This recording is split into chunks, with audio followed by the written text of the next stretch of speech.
ant, you little damn ant, buddy. You're such a nice guy, Jay Leno. I'm bored! I'm so bored! Why don't we go to my website? Gentlemen, the cola is very, very good today.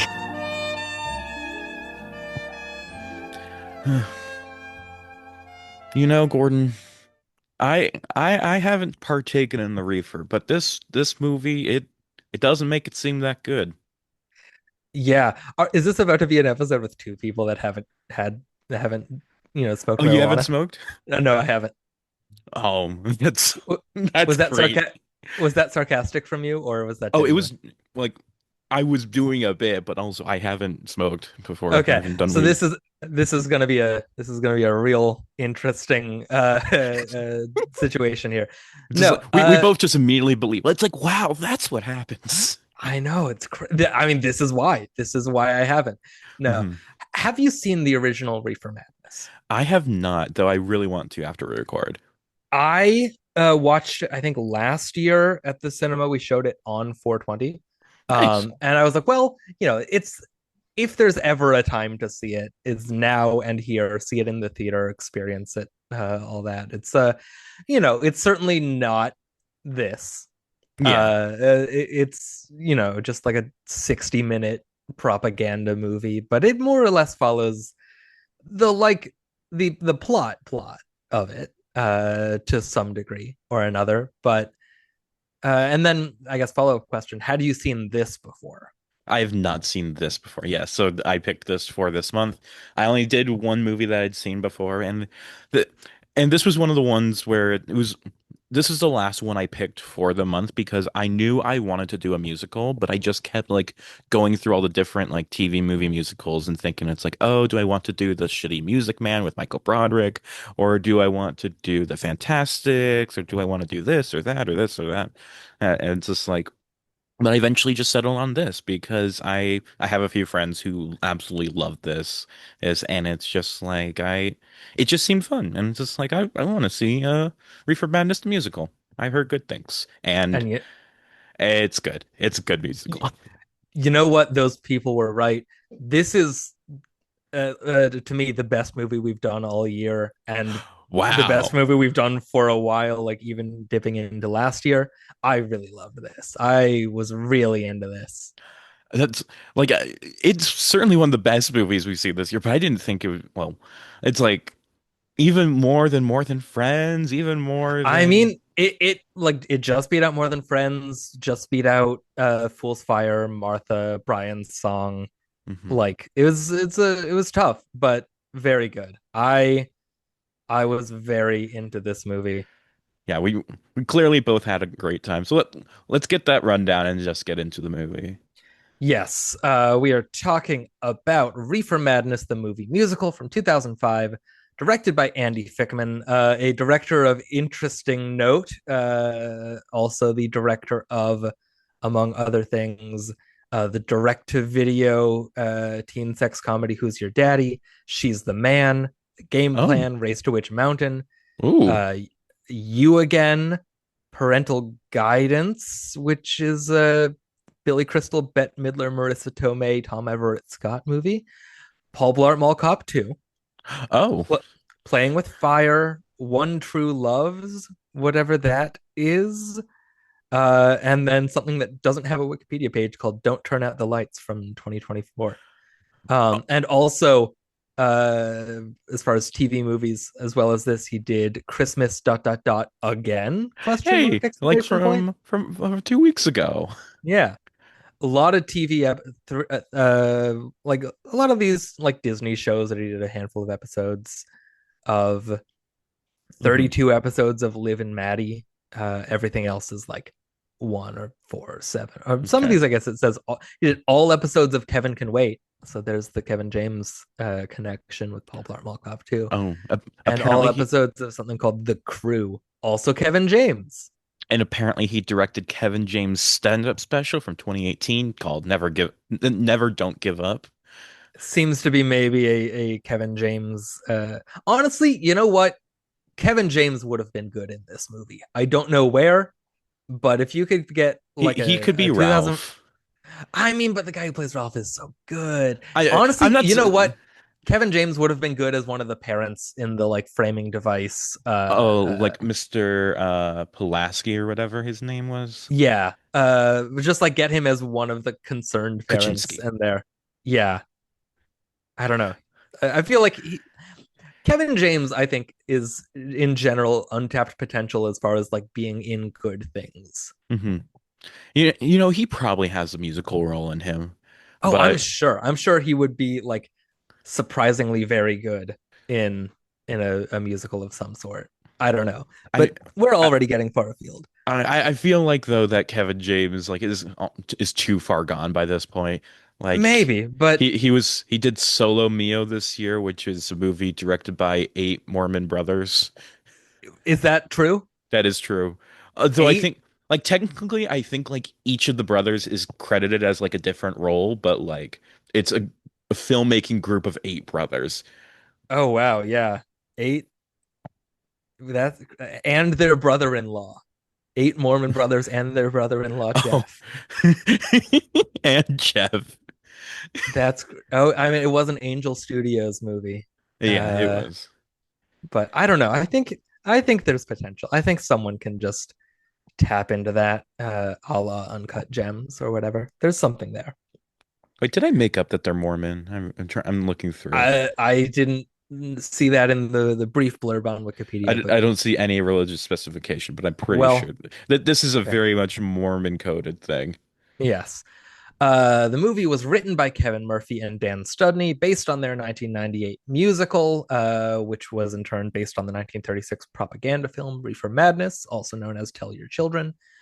The musical had its, I think, Los Angeles premiere in 1998. Was Yes. off Broadway in 2001, which is where some of this cast joins in. Kristen Bell, I think, joined in Yeah. 2001. Um, Yeah, like a lot of this cast is from like Christian Campbell was there. Uh right, but like a lot of them started in the original LA production oh, as yes. well, and then it carries over cast members from both. Yeah. Which those cast members include Alan Cumming, Christian Campbell, Kristen Bell, Stephen Weber, Anna Gasteyer, John Kasser, Amy Spanger, Robert Torti, and Nev Campbell in a brief cameo there. Hmm. And some other, it's got a good supporting cast within the like, the A story, the framing device, all that good stuff.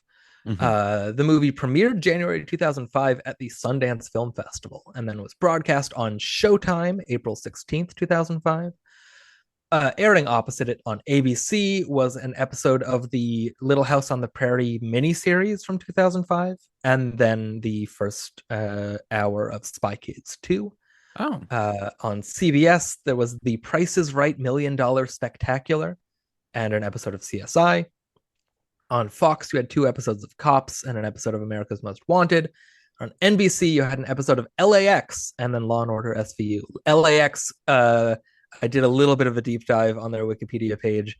1-season TV show set at LAX, the Los Angeles International Airport, starring Heather Locklear, Blair Underwood, some other people. Notable guests including Chad Todd Hunter as Mystery Man, Daniel Morton as a Serbian co-pilot, Sam Dumet as Rachel, Senator's daughter, Charisma Carpenter as Julie, Harley's sister, and Tony Hawk as himself. In Awesome. one of these 13 episodes. Pilot episode directed by Anthony and Joe Russo. Blurb: the director of LAX has committed suicide. Now 2 of his underlings fight for the position.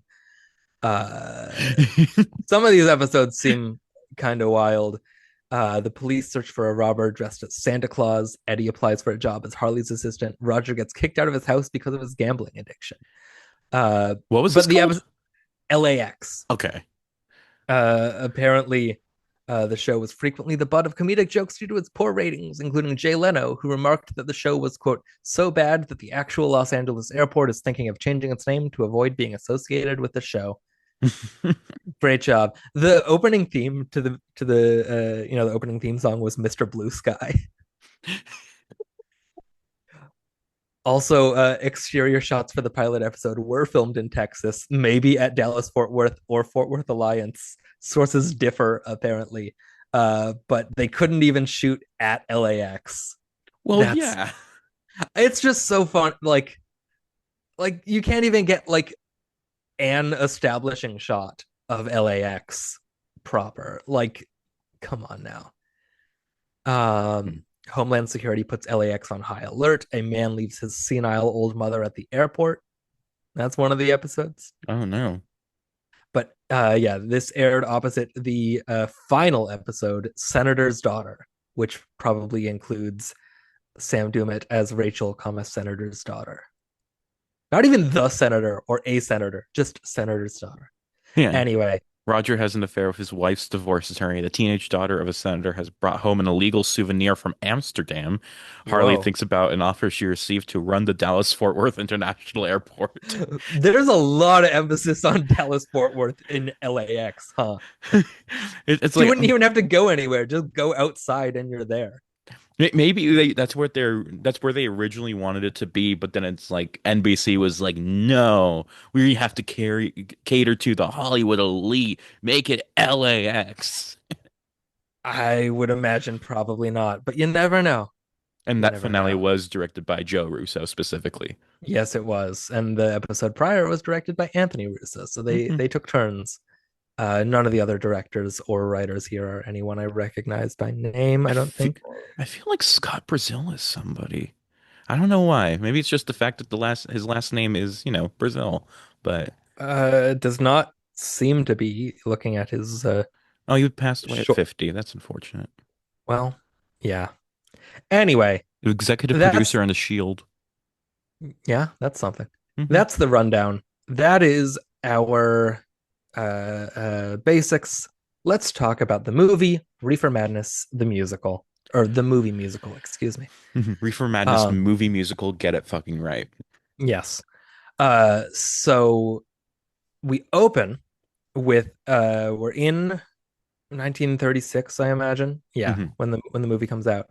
And there's a bunch of parents and faculty of this high school are being ushered into one of the classrooms for a lecture from a traveling lecturer played by Alan Cumming, Mhm. who is showing Reefer Madness and warning them about the dangers of marijuana with pretty great. I mean, all of the songs in this and all the the Yes. production numbers of them, like it's not just that they're good songs that are filmed flatly. Like they opened up a lot of these songs for the movie in some really fun ways. But Mhm.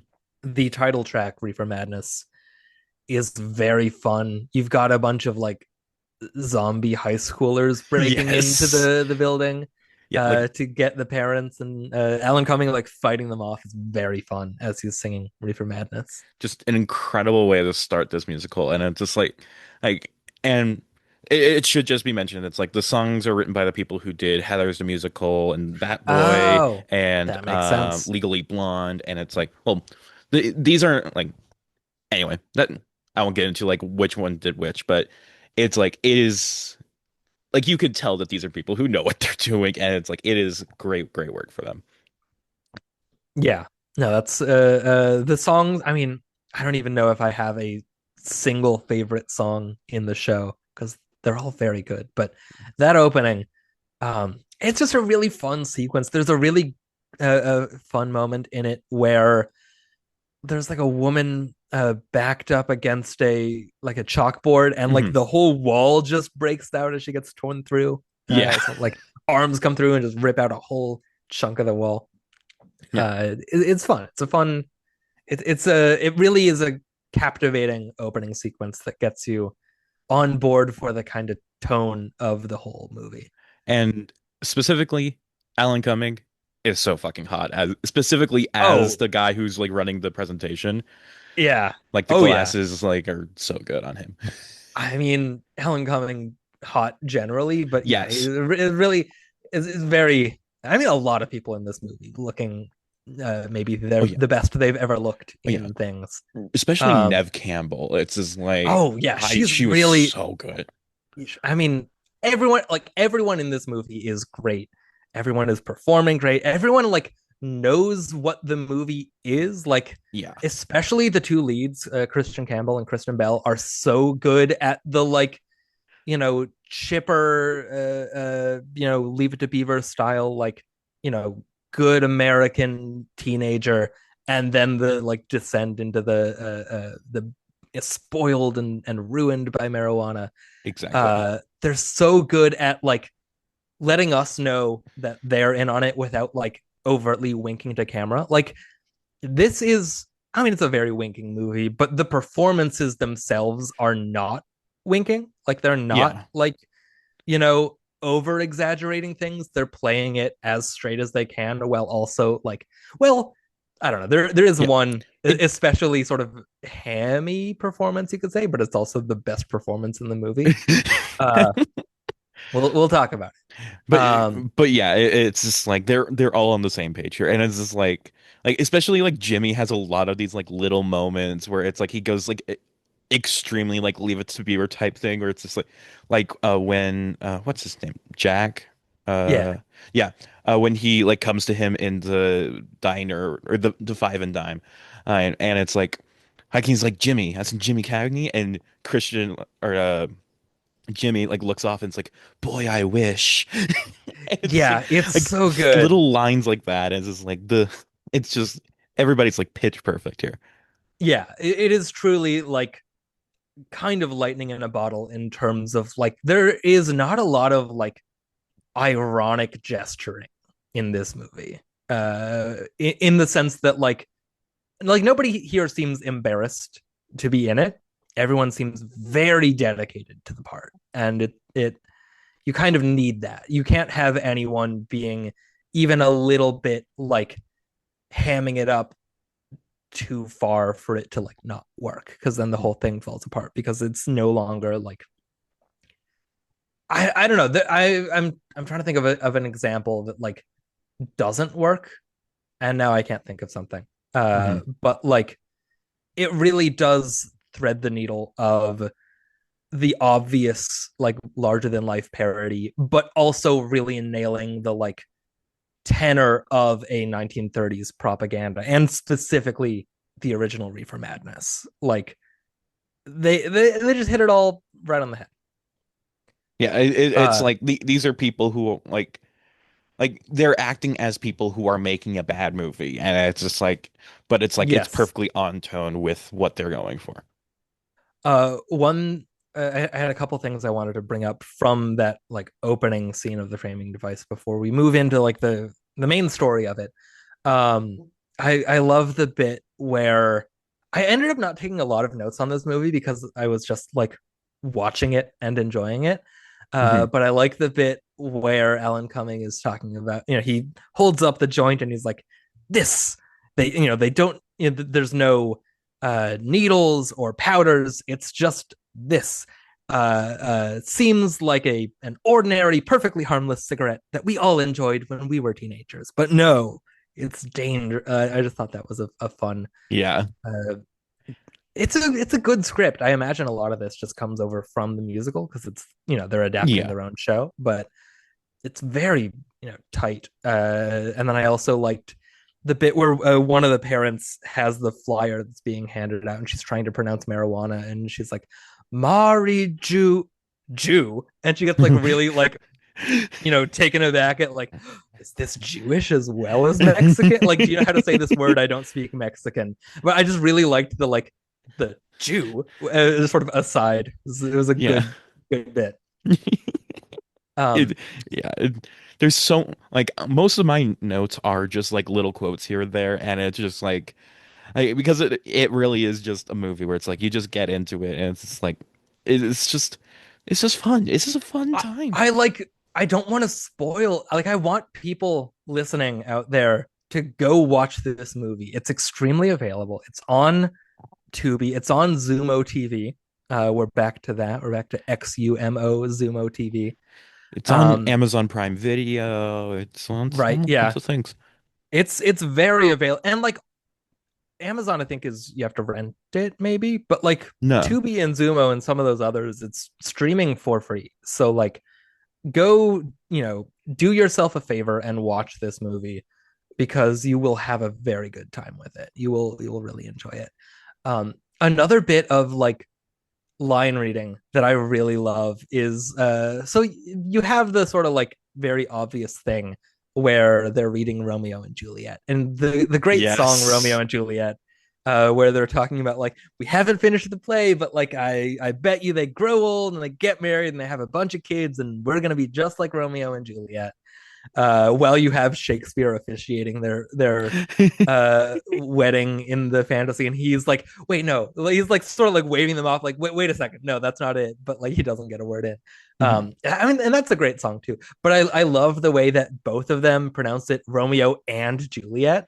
Like Yeah. they put the emphasis on and, like it's two separate things that they're reading. Like, have you read Romeo and Juliet yet? It's so good. It's so funny. Yeah, I noticed that like when he first comes over to like tutor her, it's like thank you for coming over to teach me about Romeo and Juliet. It's Oh, they're both so good. Like Christian Campbell, I don't know if I've seen in anything else. now You he's much mentioned, more low key. yeah. He was on Big Love. He was in the Tick Tick Boom musical. I don't know if Yeah, he's in the movie of it, but it's like he was just in a stage version of it. yeah. A lot of TV stuff, it seems like. He A lot was, of however, movies. in Tech War, the actual show, not the movies. Oh, well, there you go. He plays Danny Cardigan. Whoa. Okay. Of the Cardigans, of the main family, maybe he's a son or a brother. Excuse me. Oh, yeah. So he Uh is like he takes over the role of Danny Cardigan from Mark Merritt, oh who is in the oh, movies. the main guy is right, Danny. I was Yeah. thinking it was like a Jack Cardigan or something. No. No, this is the only movie of his I've seen per Letterboxd at least. Oh Like wait, I was wrong. Like the main guy is Jake Cardigan, and Danny Cardigan Jake is Cardigan. Okay, I knew it was something stupider than that's right. Danny. Jake Cardigan. Come on. Um Uh, but yeah, he's so good in this. He's really charming. He like a lot is asked of this character or of this, performer. You have to carry a lot of that squeaky, like the squeaky clean, clean cut kid, and also the like manic, destitute pothead. And there's a lot, a lot of singing, a lot of dancing, a lot of physical acting that he has to do, and he really like gets all of that perfectly. Hmm. And also Kristen Bell, like this is, I mean, I guess Veronica Mars had been on briefly to this point, like it had been on for a Yeah. bit, but like she's not necessarily a big name yet. Yeah. But she's really really fun in this with that archetype. Like it's so perky and cute and like I don't know, she's really fun, she's really funny. Hmm. Yeah, it's like both of them are just like we said, they're both extremely on point, like with these roles, like playing like the very stereotypical like good old boy and like schoolgirl type thing. It's just like Yeah. they know what they're doing. And like these are Did you both people from the actual stage production, so it's just like Yes. they of course were able to hone in like the exact minute details. Yeah. Did you read the prologue yet? The No, it's pro, prologue. the Oh, right. prologue and Montague. Yes, I get that word mixed up with Montegui all the time, which isn't even a real word. I looked it up in two dictionaries. But uh, there's another line I really like that's like when they first meet up at school and like they get scared by something on the ground and Jimmy's like, it's just a harmless old turtle. And it's like, I thought it was a rat. yeah, that was fun. It was a good bit. So we're introduced to them, and then, or no, I guess before that is no, never Well, mind. We after get that, the we get introduced to the Reefer family. Yes, I was like trying to remember if this scene, but I guess it would have to happen before the five and dine Yes. because we meet them first. So we get this, destitute house of sin and depravity, with Steven Weber as Jack Stone, the dealer, the gangster. He's got the thin mustache and the pinstripe suits and the fedora and all that. Like he's very you know cool kind of guy. I mean that whole family is not really literal Yeah, family, but like the chosen family. yes, the found family Found of this family. drug den. Him and Anna Gasteyer as May, John Casser as Ralph. Which John Casser, do you know what he is primarily known for? I did not, but I hovered over his Wikipedia page just now, and I Yeah, think I can guess. yeah, he's the Crypt Keeper, which I didn't realize until after, which is so fun. Like Mhm. he's so good in this. Very over the top performance. And then Amy Spanger as Sally, the like Yes. always high, always bumping into things. She's got a baby that she eventually sells and is presumably eaten off screen.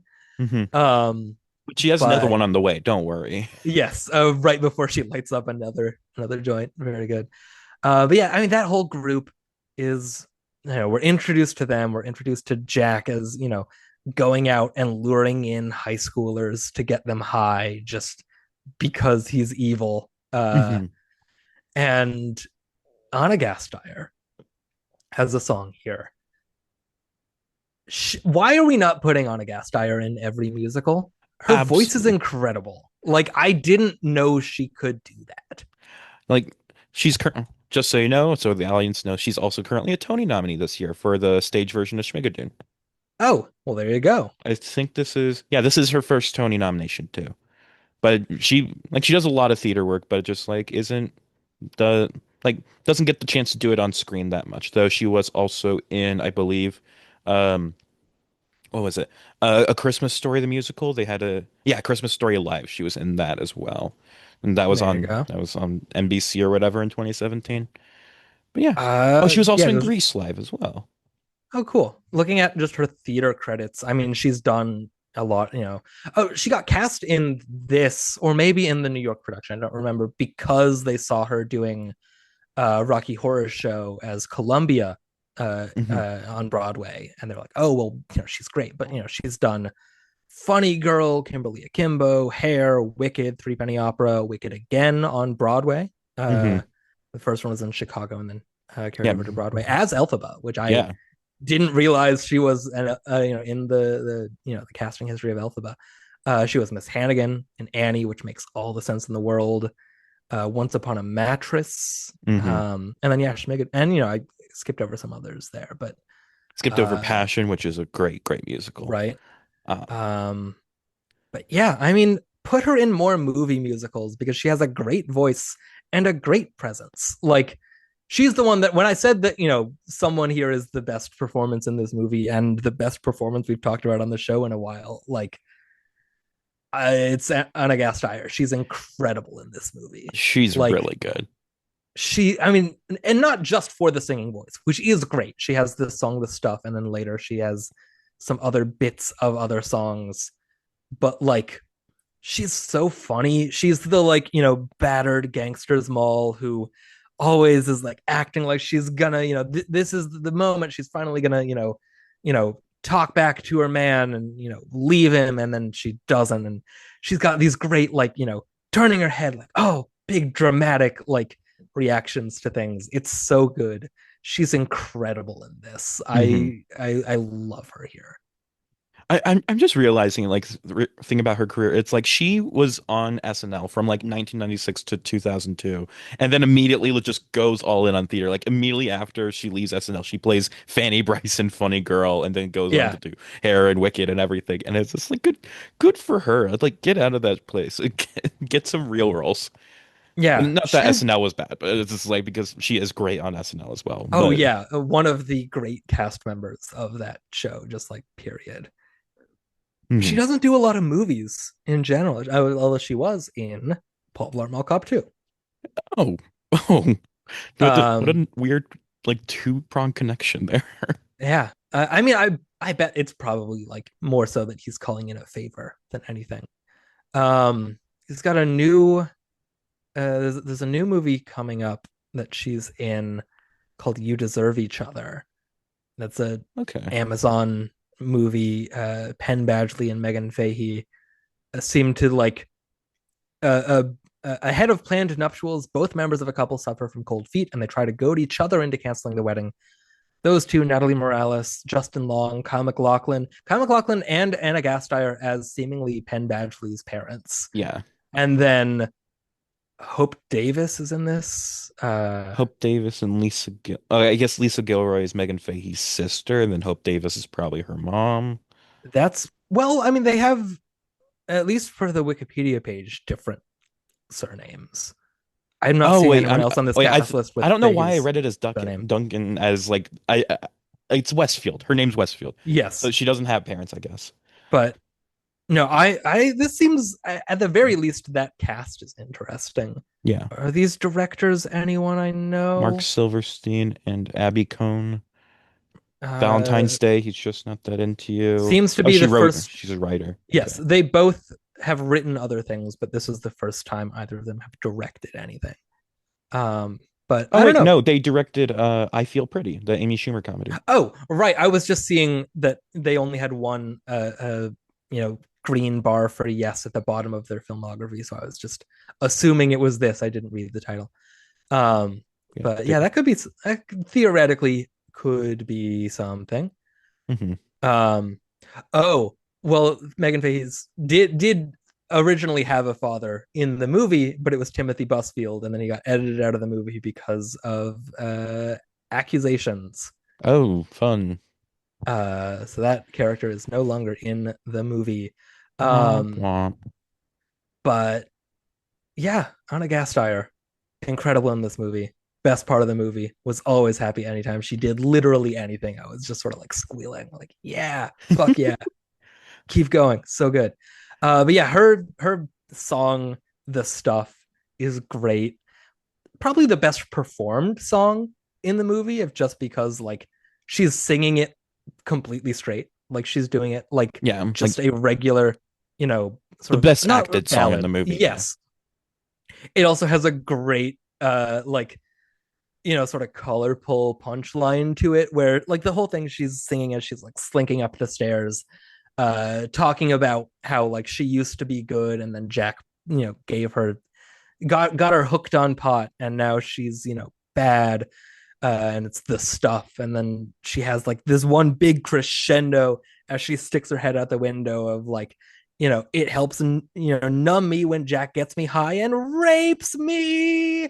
And like everyone on the street like stops what they're doing and just sort of looks up at her, and she just sort of like, ooh, and like backs into the house. It's like, I shouldn't have said that, basically. But it's a good, just like, real like, whoa, okay, kind of joke there. And she does it. I mean, again, there's no like winkingness, there's no embarrassment to it. Like it is just played completely straight, and this is good. Very fun.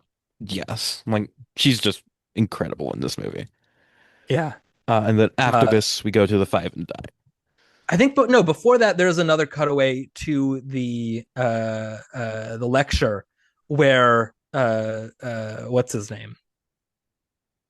He's not listed on the Wikipedia cast. Kaczynski or whatever his name is like, are you sure it was pot? Because my sister, her cousin, got hooked on heroin, and because Cumming says that like marijuana is more addictive than heroin or cocaine.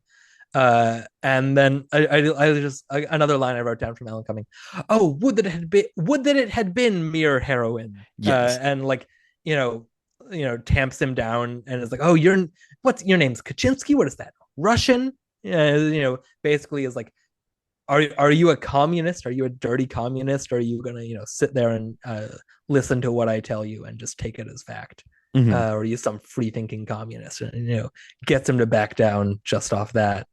But yeah, it's fun. Also, like all throughout this, Alan Cumming is popping in the Reefer Madness movie within the movie as like a street cleaner, or one of the musicians at the Five and Dime, or some guy that Sally is making out with at the den. Like, and he pops up to like continue giving this narration, just sort of as an omnipresent, omniscient narrator there. Hmm. It's a very fun performance from him Yeah. all throughout. Like he's probably my favorite part of the movie. Like I love every time he pops up in like a new disguise and everything, and it's just like he like he takes what could be just like a nothing role where you're just kind of narrating and makes it into something really like substantial. Oh yeah, he's really, biting into this full force. He's really just having a lot of fun with this just like totally wicked. I mean, the bit at the very end where he's driving off and like, and now we can use this to also tamp out, sexual deviancy and immigrants and anything else that we deem, unsavory to modern society. And it's like, this is the first step, and then we can, get them to get rid of any, like, sexually suggestive songs and movies and all that, and then just like Mhm. the full censorship angle of it all. Get rid of Very violence in fun. movies and sex on TV, you know? I mean, pretty much, yeah. And then yes, we go to the Five and Dime, Miss Poppies, which is you see the number pop up a few times throughout the movie, but the street address is 420, obviously. Of Um, course. and another just like very well choreographed, well put together musical number at the Five and Dime, led by Nev Campbell as Miss Poppy, who I don't know if you saw on the IMDb trivia. Let me just read it in full. Nev Campbell was, at the time, one of the most recognizable actresses in the film, despite the fact that her role was relatively small. While the production wanted to be able to give her a bigger part, it was decided that it would be unwise to do so, since the two biggest female leads were both romantically involved with Christian Campbell's character. Christian is Nev Campbell's brother, which, fair. But Yeah. also, like, I could see a movie like this, like a very big, I don't know. Is that a thing like John Waters ever did in any of his movies or whatever? Like casting siblings as romantic leads, and like the meta joke of it is the I fact that like we know that they're siblings, but in the movie they're not. They're playing like unrelated characers. That I seems don't like something remember this movie that. would have. It seems like something this movie would do is like winking at the audience sort of thing of like, oh, don't you like we know it, but like they don't. I don't know. I I could have seen that working, but I understand why they wouldn't. I found a Screen Ant article, or maybe I didn't actually. They led me to a 404 page, but it's Well, just like I I thought like there have been lists somewhere that's like yeah, I can't find it anymore. I guess they deleted the Screen Rant article, but well, oh well. there's I Um, see other lists that are like people who played both siblings and love interest or oh well, 17. people who played both, like Yeah. like But it's like that's not what we're looking for. We're looking for real no. life siblings who played love interests. And then we have the opposite, which is 17 on-screen siblings who dated in real life. But I don't know. Oh well. Anyway, yeah, this I mean it's a fun sequence. A lot of dancing, a lot of Nev Campbell is very fun in it. A lot of just like right to camera singing and dancing, and uh I don't have too much to say about this sequence. Just it's very fun. Hmm. Yeah.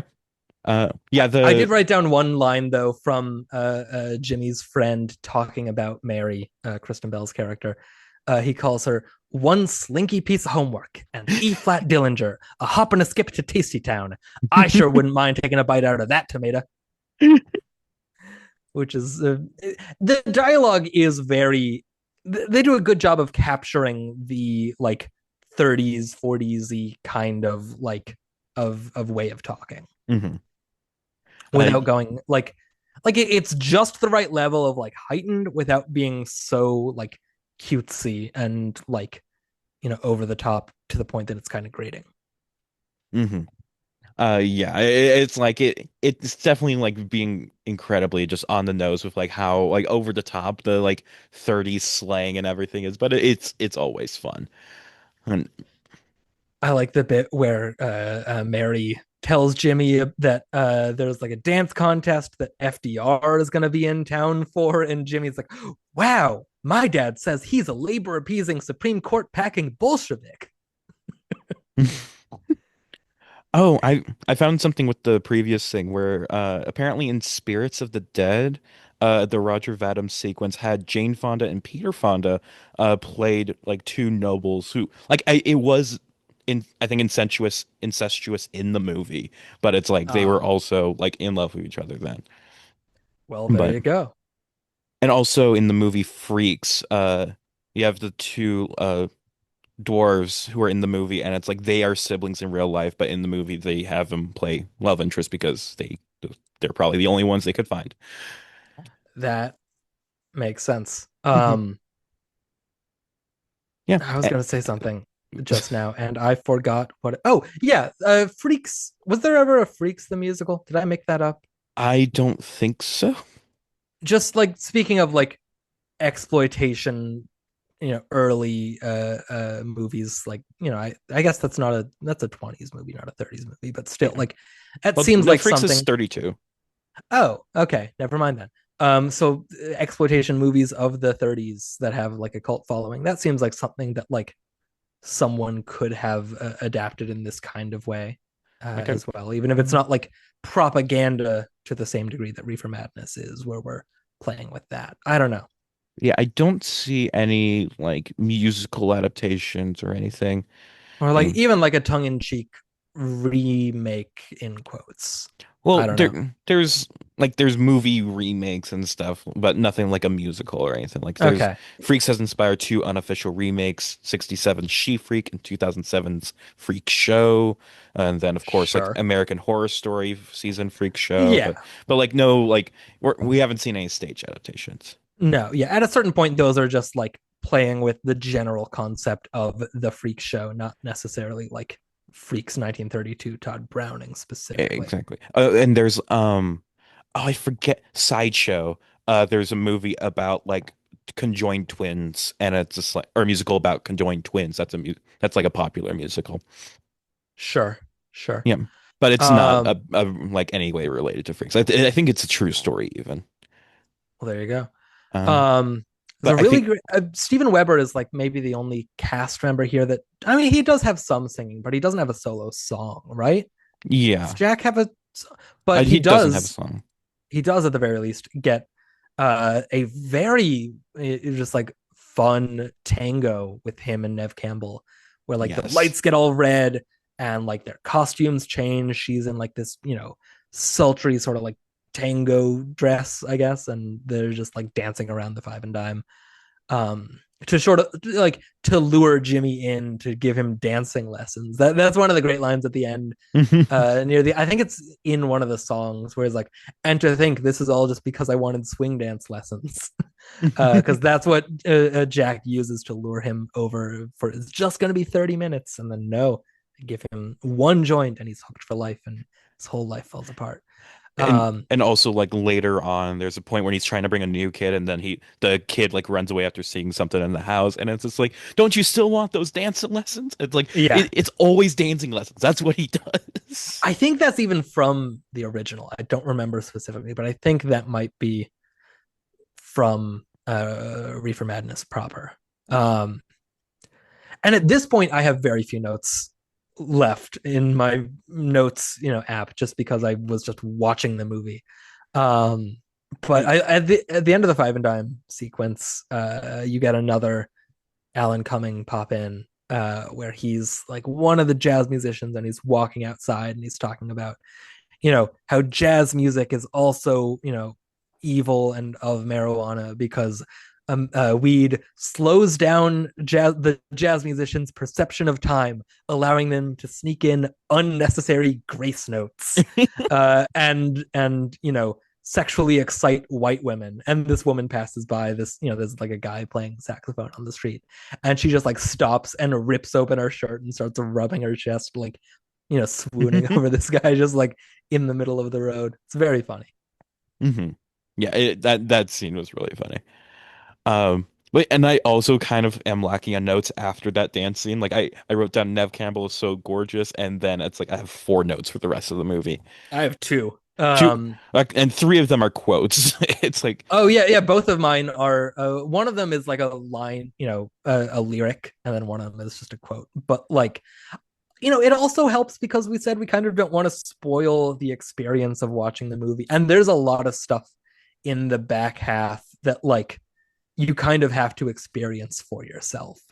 That like I kind of don't want to go in too much detail about so it works out. Oh yeah, But like especially like the last like 20 minutes or so. It's just yeah, like it, where it's like it feels like it's going on like at when it starts getting into it, it's like it feels like it's just going on way too long for no reason, but then it's like it just gets so crazy by the end. yes, it builds up well enough that it like works out. Um, And it's like there's a quote that like from like the very last scene that I wish that like this is maybe the one time when we're going to be like specifically not spoiling the movie, but it's like unless it's like we eventually want to, I but mean, we can't again like go watch the movie if this at all has sounded interesting to you, because I promise you we have not even scratched the surface of where things go mhm. in a lot of ways. But yeah, I also at this point get a little bit here. I well, at the very least, we have the list of musical numbers to help us, Oh yeah. get through it all. There's another song after this. Jimmy takes a hit slash the orgy, where he shows up at the den, and it's the one where everyone has like the one line that they're repeating, and they just sort Mhm. of layer over. Um, and it just sort of builds into him finally, taking a hit from the joint and then going absolutely crazy because he's high. And Mhm. then it becomes the sequence where we're in like a kind of a Garden of Eden type thing. Everyone Yeah. has marijuana leaves, they're stripping him down. He eventually, is just wearing the like, flesh tone underwear with the marijuana leaf as the Yeah. like fig leaf.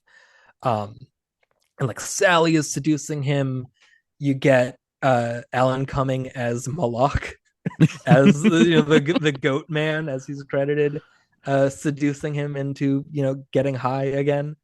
And there's a couple scenes like that. There's that one, and mostly it's just that one where like the set production is good, but like you can kind of see the cracks. Like the floor is clearly just like a floor on a soundstage where they were able to like it's the one point in the movie where it feels the most like, well, this isn't that far off from how they did it on stage. Yeah. Like it feels very stagey in that kind of way. It looks almost like a pro shot, like uh Yeah. save for all the camera movement and different camera angles. Like the actual production of it feels very much just like on Yeah. stage, but it's It, not bad. It's still, it's evocative.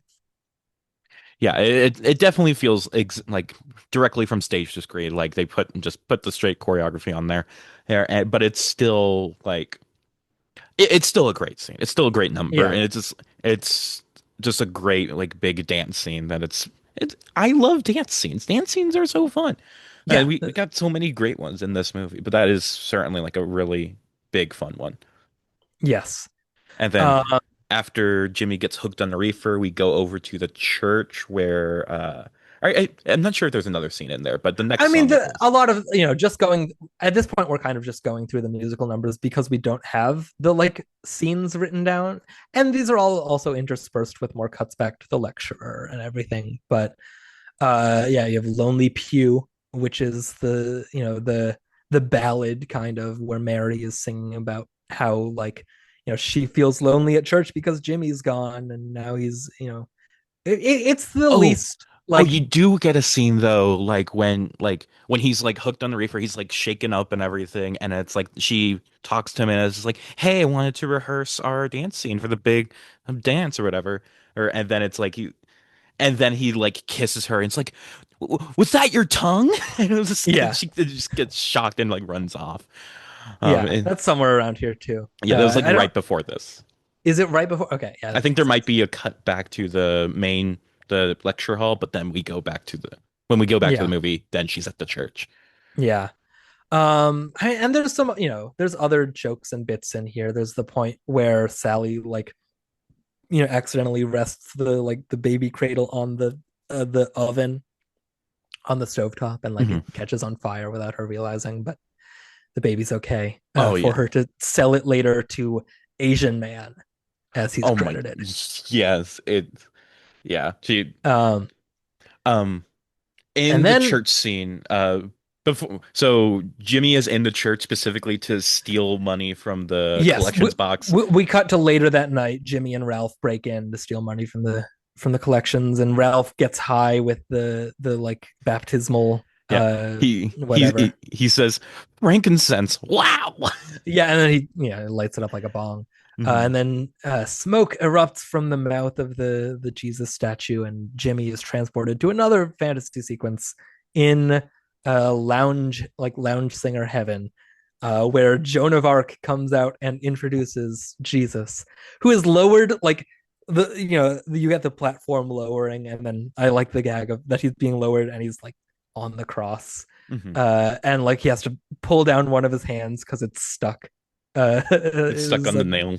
Yeah, and this is another carryover from the stage. I think John Torty, who plays Jesus, also played Jack on stage, but Yeah, here it's just plays Jesus. on stage it's a dual role where a person plays Yeah. Jack also plays Jesus, but Yeah. in this because they got a name for Jack in this time, so he just gets to be Jesus. Relatively a name. It is only Steven Weber, but like it's more of a name. It's more of a name. It's a name that Yes. to get people. Yeah. But this like Tom Jones Jesus number is so good, so fun. It does have my favorite lyric in the movie, which is the rhyming pair. I'm the face on the shroud of Turin. Do I need to test your urine? It's so good. But I mean, he's just very charismatic the whole number. It's a lot of just like, Jesus and marijuana double entendres throughout the song, just like trying to get him to, repent and stop getting high and come back to Jesus. And you have Satan in this number, not singing, but like he'll just pop up every now and then. Very, red face paint horns. As played by Alan Cumming. Yes. Wait, is it? Is that also Alan Cumming? That's also Alan Cumming. I couldn't. Yeah, I guess so. Because he no, shows no, up. never mind. No, it's someone else. It's John Mann. Are you sure? Because Alan Cumming is Malak when he's no, but I thought he was also because we see him later, like when when he burns down the pot plants at the end. It's like we see the devil melting, and I thought for sure it looked like Alan Cumming. No, it's this guy John Mann, who's the front man of the folk rock band Spirit of the West, Canadian musician. I guess I was wrong. I am sorry. I guess you are, John Mann, for being wrong about the thinking you weren't in this movie. Apology accepted on his behalf. He has been dead for 7 years. And Christine Lakin plays Joan of Arc. Yes. Very, a great, like, goofy, bad French accent. Always love a great, just like, Joan of Arc for the sake of it. And very fun. The funny thing on my end was that I just rewatched Passion of Joan of Arc the other day, and so it's like going from that to this is fun. Just thinking it's like cases. Yeah. And then after this, he refuses the call, continues to get high. There's some sort of scene in the drug den that eventually culminates in I think this is the scene where we find out that earlier she sold the baby, and now she has sold the baby, but this is when we find out. And so she and Jimmy go drive to get the baby back, but they start making out in the car, and she takes her eyes off the road and hits this old man with her car, and he dies. And Jimmy panics and runs off and is like, he's scared straight. He's going to find Mary, and he has this whole number, Mary Jane / Mary Lane, where he's talking about how he's no longer like under the thrall of marijuana, but instead is devoting himself once again to Mary Lane. And it's great. It's a fun number. It's the original song for this movie. They wrote it for this in place of a song Dead Old Man, which was the song on stage. And you get a lot of cutting between, it ends with the two of them together, like I'm in love with, you're loved by Mary Lane, and you're cutting back to everyone. You cut to Jack and May and the singing clams and Miss Poppy and the dead old man and the cop and Jesus and Joan of Arc and Satan. and Ralph and Sally and Asian Man, and they all, cut in with a line. And at this point, you check the timestamp and you're like, oh, there's still an hour left of the movie. This is not the final song that it is setting itself up to be, which is very fun. Mhm. But I wonder good if this song. is when or like, I guess it would have been Dead Old Man before, but I wonder if there was like if this had an intermission, and if there was one, would it be around this time? Let's see. Does the Wikipedia page, is this a, yeah, it's a two act. Um, It should yes. say that. Okay. Yeah. I guess there's also an act one finale after this. But yeah, well, this lists Mary Jane, Mary Lane in the act, in the musical numbers, but it also says not in the original LA recording. So I wonder if that was added Yeah. to later productions after this. Yeah, And I think it there's, says so on this Wikipedia page that like Mary Jane, Mary Lane was written, and then it's like later productions included in the show because it yeah, was so popular. yeah, and it's a good sequence. But then Jack shows up again as the cops are. Jimmy's gonna run away. He tells Mary to go in and pack a bag, but he's gonna run away and not get her dragged into all this. But Jack shows up, tries to lure him back. It's like, no, I won't have it. And Jack is like, fine, you win. Would you like a brownie? And gives him a pop brownie. And you have an animated musical number with a sexy brownie lady. And he fucks. He fucks the brownie. Everybody fucks the brownie actually, because you have animated Jack, Sally, May, and Ralph, and they all also fuck the brownie. Yeah. It's the touch me number, basically. Mhm. If you want to draw direct comparisons to Rocky Horror, that's that one. I mean, this movie isn't not in conversation with like Rocky Horror. It's definitely in conversation with like the Rocky Horror Show. Yeah, although watching this, the two comparisons I kept making, at least in the context of this podcast, were Queer Duck and Ringo, which this Why is certainly Ringo? considerably, I guess, mostly just because of the what's the song that it is in Ringo where they like cut to the like African tribal like dance number that's That's Yellow Submarine. Is it okay? Yes, Yellow Submarine. Yeah, I was thinking of that in particular. And just during the Jimmy Takes a Hit / the orgy number. Yes, extremely during that. But yeah, Brownie song, and Jimmy gets high again. And Mary comes out and sees him as he's driving off and chases after him and goes over to the den. We have Jimmy humping Sally's leg while Ralph is smoking or something. I don't know. And then and something important. So it's like Jimmy was going to give Mary his school ring thing, but then yes, it's like his fingers are too fat because weed makes you hungry. He has the munchies all the time, and so he's been eating more, so the ring doesn't come off easily. And then back at the den, Jack takes the ring as payment for more weed or whatever, and then yes. Mary shows up at the den. And Ralph sees her through the peephole and makes them go off upstairs so that he can have sex with her, get her high and have sex with her. And he gets her high, and we have Little Mary Sunshine, which is a really good number. Mary, I mean, Kristen Bell like has been sort of in and out of the movie at this point because she's so removed from the drug plot, but like this is where she really gets her chance to shine. She gets high and immediately turns into like a full-on dominatrix and is like forcing herself on Ralph, tying him up, whipping him, branding him. We also get fantasy sequence cutting back and forth of her, just like the two of them in the living room, and also this like BDSM like sex dungeon type thing. Yes, it's like it's another like full black stage. There's no like real set other than like the one sort of like a rack that they're on, and there's backup dancers also in like BDSM gear. But she's got a full like leather corset, and she's like giving him a ball gag and all this stuff, and it's very fun. And he's like, "Wait, never mind." Just sort of like trying to get away from this suddenly sexually ravenous girl. It's a fun sequence, and Kristen Bell really delivers. She's really just like leaning in full force into it. It's a lot of fun. And it's maybe it's weird to say this, but this was the scene that really reminded me that like, oh yeah, like she not only can she sing, but she was like Anna in Frozen and everything. And it's just like Yeah. it's like I something about the way she was singing during this thing. It just like reminded me of that. Well, yeah, because the whole thing of the song is like, despite the content of it, she's like still singing in her very like cutesy falsetto, like you know, good girl voice, Hmm. while also going into all this. It's very fun.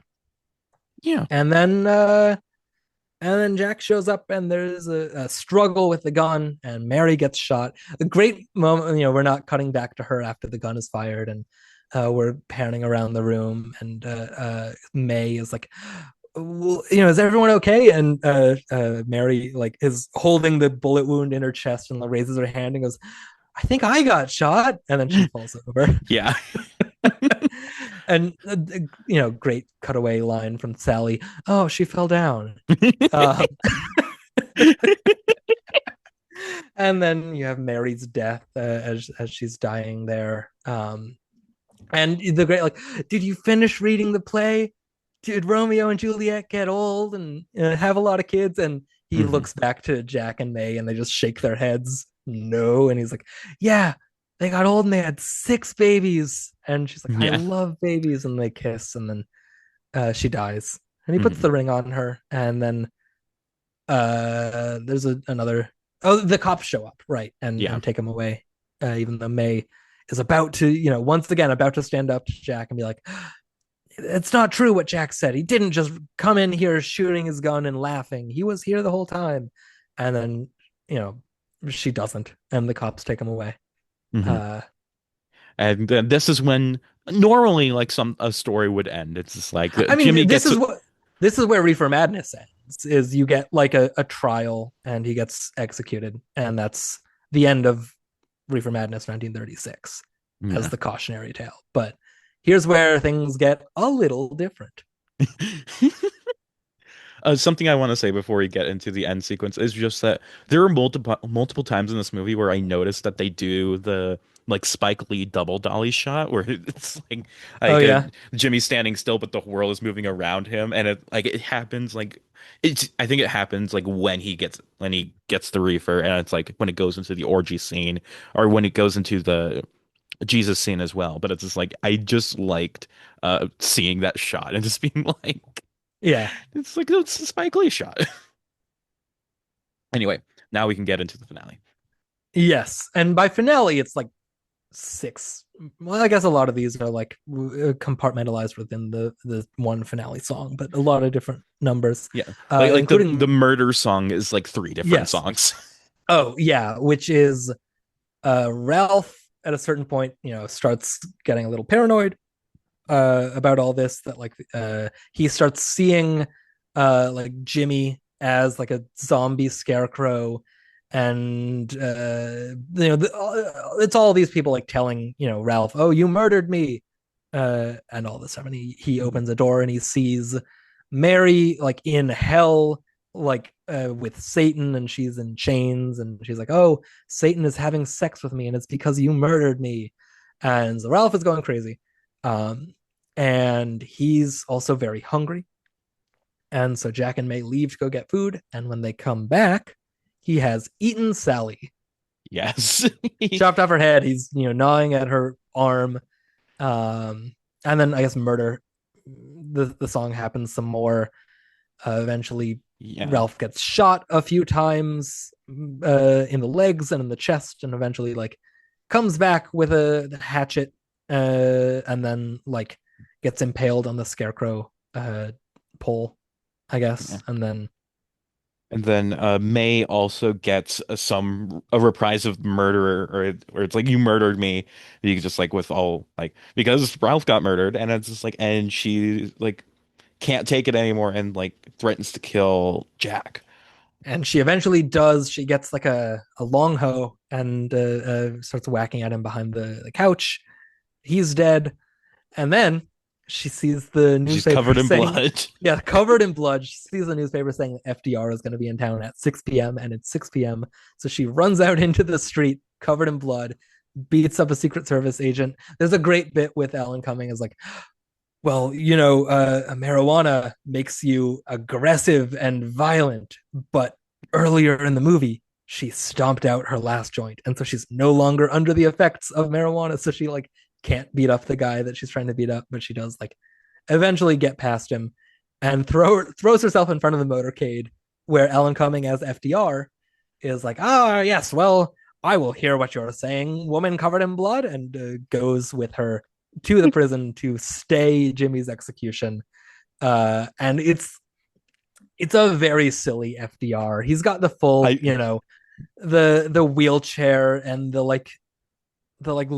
long cigarette holder and everything, and is just doing a very cheap FDR. It's very funny. I really love him as FDR, and it's like, and after they stop Jimmy's execution, he has my favorite line in the movie, which was, "A little orphan girl once told me that the sun would come out tomorrow. Her adopted father was a powerful billionaire, so I suppressed the urge to laugh in her face. But by gum, I think she might have been onto something." It's very funny. It's a very good bit. And then he stays the execution. They have a number, Tell Him the Truth, which is like the first section of the finale, like sort of longer song. We're gonna spread the word about how marijuana is gonna ruin your life and all this. And they go back to the den, and they're chopping down all the weed plants and pouring gasoline on them. And there's my last note that I have, which I think is maybe a lyric. It's maybe spoke song, where Mary shows up again as a vision and goes from her, in chains, hell attire to, we pan up and she's now an angel and she's going off to heaven. And as she's floating away, Jimmy has this line, "One day I'll get cancer or hit by a train and we'll be reunited in heaven." Yeah, I wrote that, "One day I'll get cancer or hit by a train." And it's very fun. And then we set fire to the whole crop of marijuana plants. And then, is that before or after we have the like book burning circle? That's before, because that's the end of the movie, and like the right, movie in the movie within the movie, and then we go back to the lecture hall, and then that's when we get like the Reefer Madness reprise, and it's like they all storm out like as in a mob and go to like the bonfire, and we also get like the entire cast of the movie is also there. Yes, like, yeah. And there's a point when like the mob comes like out of the school, they have torches and pitchforks and whatever, and there's like a black family who's like coming out, but then they get scared and run back in. Yeah, they like usher the children back inside, like, this is not for us. Yeah, and then there's a big bonfire, they're throwing the books in and everything, and you have the bit where Alan Cumming is like, and now we can use this to like, get them to ban more things and all that. Mm-hmm. And it's fun. It's good. Yeah, very good movie. Then it ends, and it's over. It's so fun. It's so fun. We so great. Did not properly capture the vibe of it in this discussion, I will say. So like, even if you've made it this far and you haven't watched the movie and you still want to, we did not spoil the experience of it. Go watch it. It's so good. Yeah, good movie. Movie got 3 Emmy nominations. Yes. For music and lyrics for Mary Jane Mary Lane, which it won, and then 2 other nominations for choreography and makeup effects. Yes, choreography went to Smucker's Stars on Ice, which I couldn't find anything about. What the fuck? Some just like, ice skating thing, I guess, sponsored by Smucker's, the sandwich spread company. Yeah. Also nominated an episode of Mad TV, the Image Awards, and A Christmas Carol the musical, the Kelsey Grammer Christmas Carol. Outstanding makeup for a miniseries, movie, or a special (parentheses non-prosthetic) went to the Frankenstein, I think 2-part miniseries that had, among other people, Dan Stevens, Julie Delpy, Donald Sutherland, William Hurt. Oh, Dan Stevens, like that early. Yeah, I think just as like the guy that, is it Elizabeth? Right, that's her name. I think so. That she's getting married to, not as like a main. The actors playing both Dr. Frankenstein and the monster were not anyone I recognized. Also nominated, though, Revelations, which was a Bill Pullman, Natasha McElhone miniseries about a Harvard astrophysicist teams up with a nun to investigate signs that the biblical apocalypse is beginning. And then also Lackawanna Blues and Warm Springs, the Kenneth Branagh FDR. So Yes. 2 FDRs in this makeup lineup. And then Outstanding Music and Lyrics, which you said this one. Also nominated, Malcolm in the Middle episode Dewey's Opera, where Dewey writes an opera, I can imagine. The Simpsons' A Star Is Torn for the song Always My Dad, which is like Lisa goes on like a American Idol parody. American Idol type thing, yes. The Muppets Wizard of Oz for I'm With You, and Michael Bolton's The Tears of the Angels from Terror at Home, Domestic Violence in America. What? So you have Reefer Madness the musical, Malcolm in the Middle, The Simpsons, The Muppets Wizard of Oz, and a documentary about domestic violence, a song by Michael Bolton. Oh, beautiful. I wonder if it is like a credit song like the Oscars are so inundated with. Probably so. Almost if certainly. it's somehow incorporated into the movie. Who knows? Anyway, one other thing, because I have a game for you. So there's other songs in the musical that were cut in some way or another.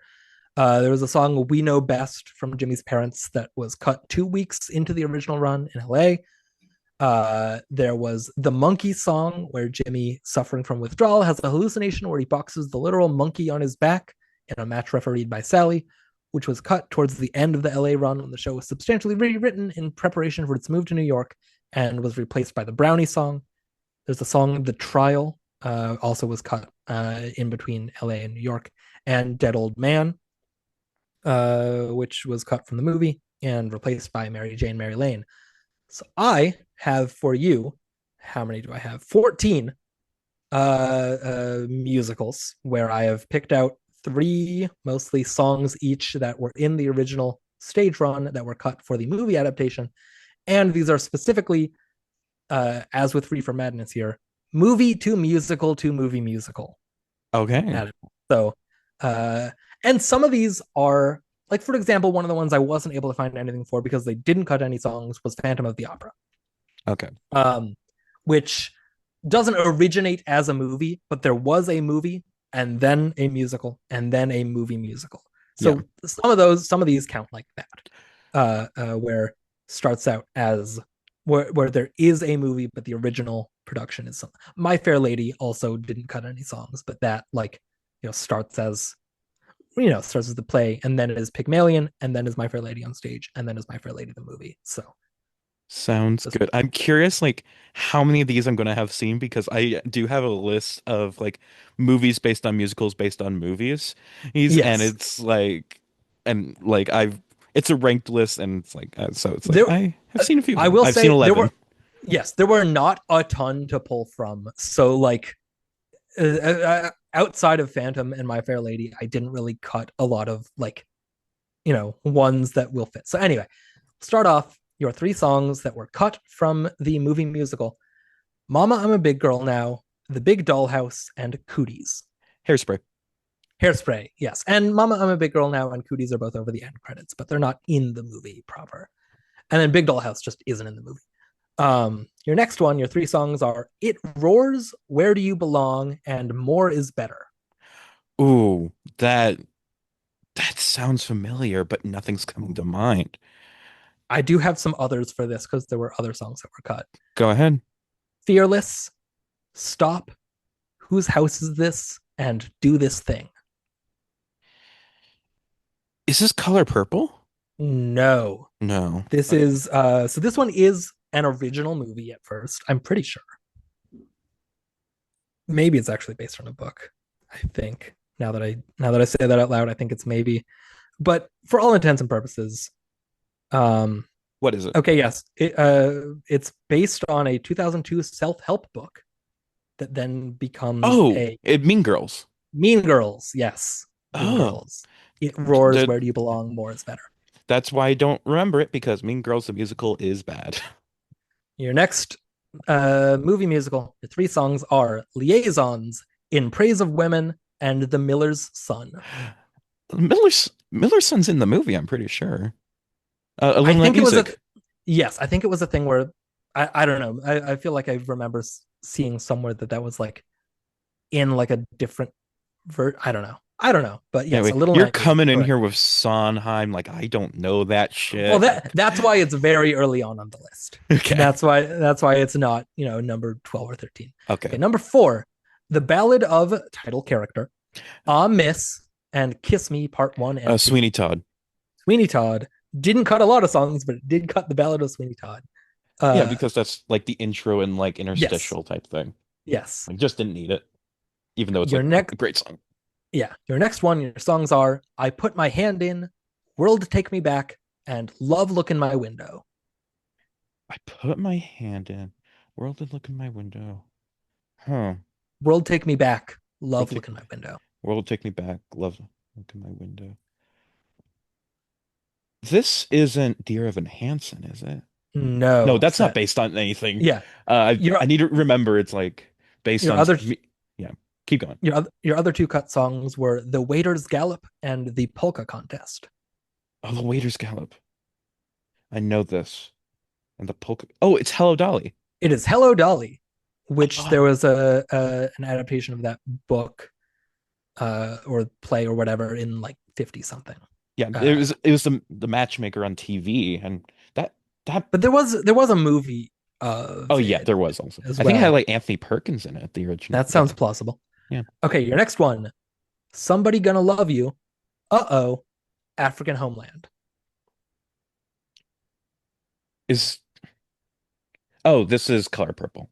This is The Color Purple. There were a lot of songs cut for The Color Purple There movie, were, and and it's still like 2.5 hours long.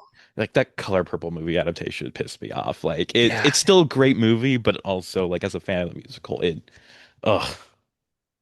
Your next one, your three songs are "You Never Know," "Closed for Renovation," and "Now," parentheses, "It's Just the Gas." Oh, I really wish that Now It's Just a Gas was actually in the movie because it's so fucking good. But it's Little Shop of Horrors. It is "Little Shop of Horrors." You're doing very well on this. Your next one, "The King of Broadway," "In Old Bavaria," "Where Did We Go Right?" Oh, oh God, I should know this. Are there more songs? You should. No, those were the only ones that I wrote down. There may have been maybe one more, like a reprise, but like those are the King, only three that I could find. King of Broadway and Old Bavaria, and what was the other? "Where Did We Go Right?" Is this the producers? It is the producers. My Okay. next hint was going to be, think of a movie to movie musical. Like what is the first? Like what is the one other than Hairspray? Well, Like there's others that would come to mind before that, but I guess, but like when I think of the like even just when I think of the movie to Broadway musical like thing, that's I mean it's one of the most successful yeah. versions of it.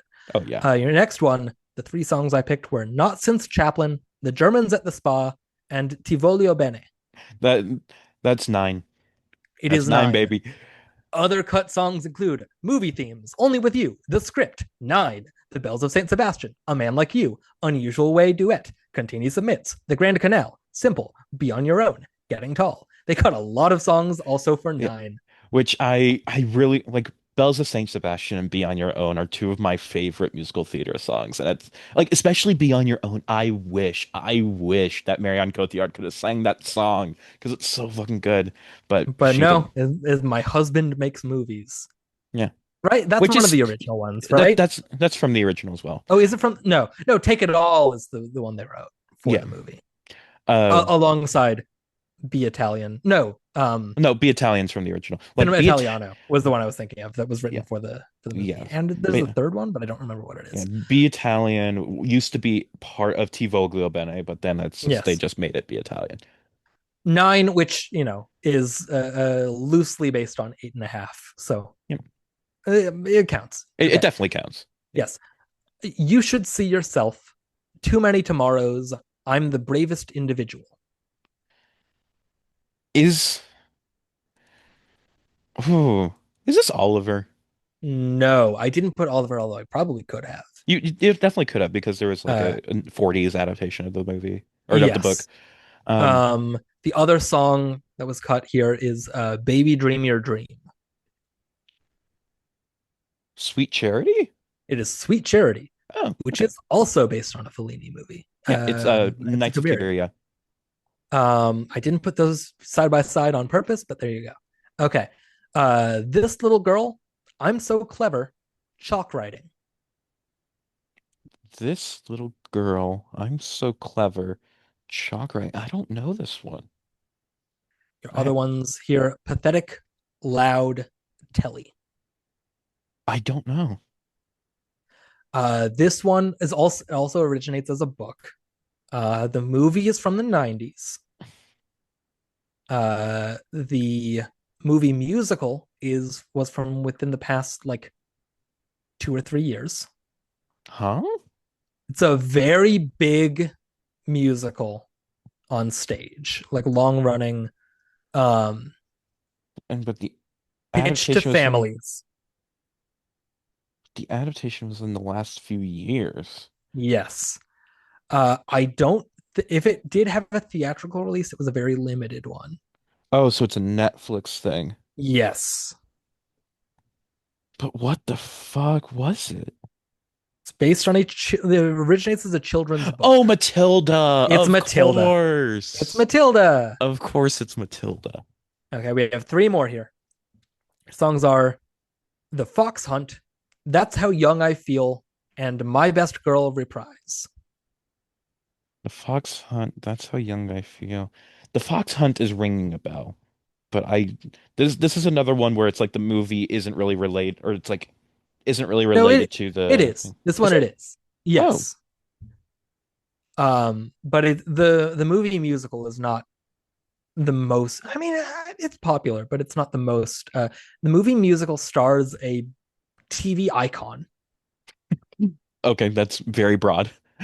but like icon, like historically. Oh, is it like Carol Burnett? No, but you're in the right ballpark. Okay. Because like my first thought was like maybe like Once Upon a Mattress, but that's not based on a movie or anything.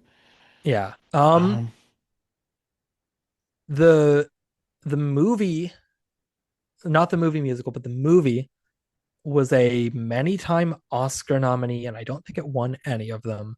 Most oh, notably, did not win Best Actress for a long overdue actress that never won competitively in the oh, title role. oh, wait. When was the original movie? From the Approximately? 50s. This and Oh, the it's movie, Auntie Mame or yes, it's Mame? Mame, Oh, the Lucille Ball Mame. okay. But that so the musical Mame isn't based on the movie, it's more based on the original play. Well, yeah, in the same way that like Phantom isn't Yeah, based exactly. on the movie. Okay.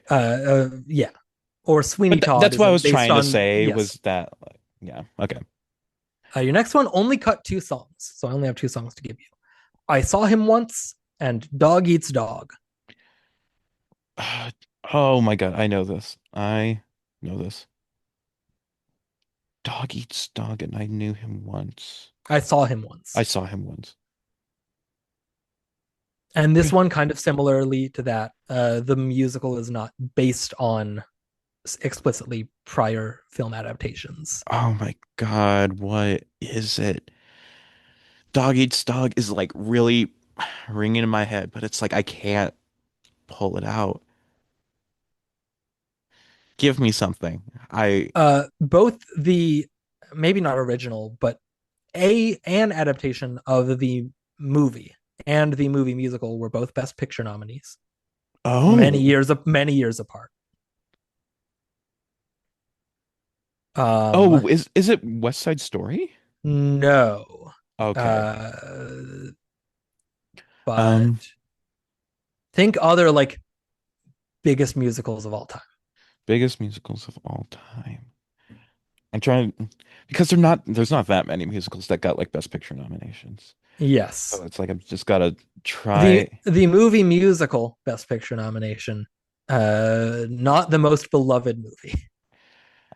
Uh, um, it's not all. Is it Oliver? No. No. Okay.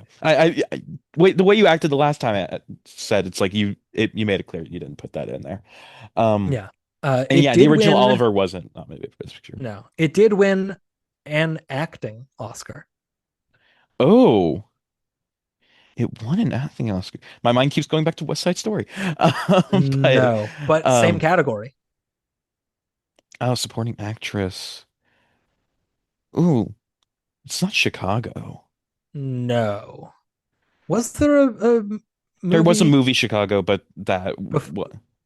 Yeah, there I like a mean, 1920s movie that is right. like the Yes, same there story. was. Yes. I guess I could have put that on here You too. could have, but Forgot you about that. didn't. Fuck you. Yeah, correct. Um. Oh, Les Mis. It's Les Yes. Mis. Yes, those are the two songs cut from Les Mis. Yeah, Um, that makes sense. and your last one here. This one is you may know this exists. I Is bet it you've Kiss of the probably Spider Woman? no. I didn't even think of that one. You should have. It's literally That's like one of my actually favorite movies. yeah. I that one completely And slipped my there's a mind here. lot of cut songs from that too. Yeah, I just forgot that happened. I'm sorry. If I had remembered it, it would have been on here and it would have been early up on the list because I know how much you love that movie. Hmm. But your songs are "Somebody Has Got to Take the Blame," "Women and Sandwiches," and "Bring My Baby (parentheses brother) Home." Huh. I have no fucking clue. Bring my Other baby songs, parentheses brother. "Home" at the end. Home. Brother is in parentheses, but "Home" is not. Others that were cut: "What You Got," "Vows," "Busted," "Watch Your Back," "No More Fear." Oh, I probably should know this, but nothing's coming to mind. The movie musical is a Disney Channel original movie Oh, based on a musical based on I think it started as a book, but there are notably two at least big movie versions of the book. One in the 70s, one in the early aughts. big movie versions of the book. One in the 70s, one in the early. And when did the movie come out? The Or the movie movie musical, musical? I think, is like some either 2016 or 2018. That's really late for a Disney Channel original. Yes. Um, I I think somewhere I knew that there was a musical of this, but it's not like it's in the same sort of brand as like Heather's Mean Girls, Oh, Legally Blonde, like that type of wait. thing. Wait. Okay. I'm trying to think. Because that I'm trying to think of like the Tumblr musicals where it's like that and Dear Evan Hansen and everything. Uh, I think the musical of this is less popular than those. Again, I didn't know it. I wasn't for sure that it even existed. But I found it when I was doing my research here. Okay, the movie musical is from 2018. okay. The musical, also the stage musical premiered in 2016, based on the 1972 novel of the same name by Mary Rogers and its 1976, 1995, and 2003 film adaptations. Okay. Fuck, I should know this. What the hell? There was also a sequel to the 2003 movie, I think last year. What? There was a sequel? What? I I feel like somebody out there is shouting the answer at me, but maybe not because I feel like our audience isn't really musical oriented. Like But I Krista think probably doesn't know the answer. with the hints I've given to this point, I think it's gettable. Let's see.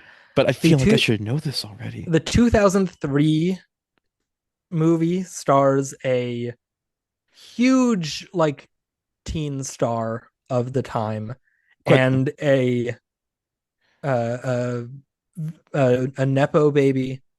but Uh, I don't care about this. Um, okay. can you tell me about the stage version? Like, was that Broadway or off Broadway? Like, did it get any Um. Tony nominations? Uh. Productions in Arlington, San Diego, Cleveland, and Houston, Okay, so not a real per musical. Wikipedia. Okay. Um. Yeah, not a lot of people. I'm not recognizing anyone. I don't even recognize anyone in the Disney Channel movie. Um, Okay, so it's really something where I just kind of have to know a movie that eventually got turned into a musical. yes. You said 70s and 2000s were like the 76, 2003, and there was also a 95 TV movie version of it, which God, starred Shelley Long and Gabby Hoffman. fuck. Okay, two female leads though. One of four live action Disney films produced for ABC during the 94-95 season, along with The Shaggy Dog, Computer Wore Tennis Shoes, and Escape to Witch Mountain. Is So this did like a remakes of those three and this one. was the original Disney movie as well? Yes. Is Disney live action. this it's not Parent Trap, No, but what's the other one? it's Freaky Friday? It's Freaky Friday. There is a fucking Freaky Friday musical? That's There stupid. is. Yeah. And the That's why it was the last one on the game. Because I was not certain you knew it existed, and now I know you did not, but now you do. and So this is and an the fact that educational podcast. and the fact that the DCOM is based specifically on that stage adaptation is crazy. Well, yeah, because it's a musical. Like they're not going to write wholly new songs for like it's Well, based on the stage adaptation because the stage version was a musical. well, So no, they made it a musical. but like for example, like when they're doing like the live action remakes of all the Disney movies, they aren't taking songs from like the stage versions or anything. Well, yeah, And but like this one did. I know, I Because the know this. originals are well, yeah, you're talking about live action. Like this Freaky Friday has always been live action. So in making another one, they're like, hey, we want to adapt this stage musical that people seem to like. I don't think that's it. I think it's just and let's do another fucking Freaky Friday. And we have this thing already. Let's just turn it into musical. Why not? Who cares? Who fucking cares? Nothing I don't matters anymore. I doubt it was that. I have strong doubts that it was that. I it could be. You don't know. Well, God, the fact that remember Freakier Friday from last year? I unfortunately do slightly remember it. I remember it happened. I remember like ancillary stuff around it. Did not see the movie. Oh, Heidi Blickenstaff was the mom in the Freaky Friday musical. The movie or on stage? On stage. Well, maybe in the movie too. Let me check. Oh yeah, she was also in the movie. Cool. I don't know who that is, but She was in Title of Show, which is a musical I really like. there you go. And that seems to have softened you on being mad at me for having brought up that. I So, wasn't mad at you. Don't worry. well, thank you. Anyway, Anyway, anything else you want to say about Reefer Madness, the movie musical? Great movie. A lot of fun. Good uh, time. don't do drugs, kids.